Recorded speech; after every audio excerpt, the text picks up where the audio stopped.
This is Autohaus Z, and today we're doing a how-to on checking and filling your supercharger oil. We have a 4A GZE swap in this AE86.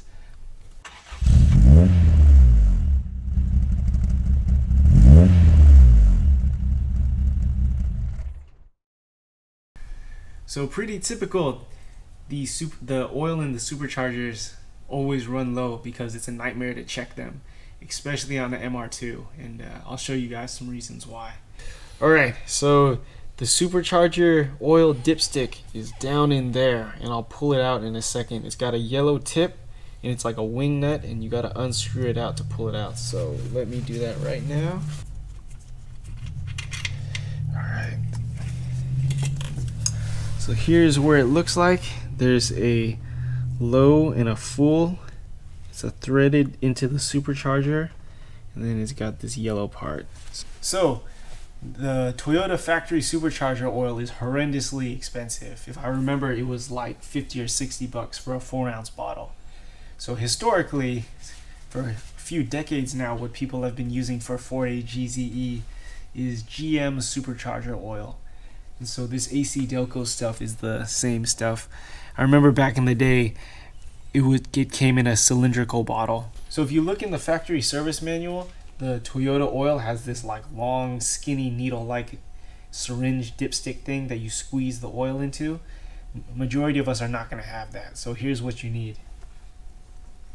You need a piece of long vacuum hose, and this needs to, the diameter of that hose, I'm not sure what size this hose is, but it needs to fit, and it'll like slit fit inside. It'll slit fit inside where the dipstick threads into, so it needs to be a similar size, pretty small. You need, of course, supercharger oil. If yours is completely dry, I would buy 2 of these things. So these things are 4 ounces each. I would buy 2 of them just to be safe. And then you'll need a little syringe. So if you have a GZE in your AW11 MR2, this is going to be a nightmare because all this stuff is tucked under way in there. And one of the reasons I remember that is because this vacuum hose is so long. So luckily, the few of you guys who still have GZE swaps in your AE86s, this is still very tedious, but it's not as difficult as if you had an AW11. So I'm going to stick this and inside the dipstick tube. And what you want to do every time is syringe out some supercharger oil, plug this guy up, and then force it in.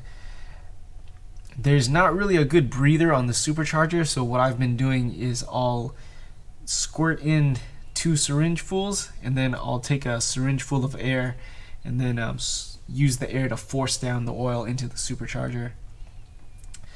And be careful when you force down the air, there's going to be an air pocket, so I'll like slowly undo this guy, and you'll see the air pocket go like psst and spray out a little bit. So this is going to be really tedious, and it's going to take a long time, so make sure to brace yourself for this.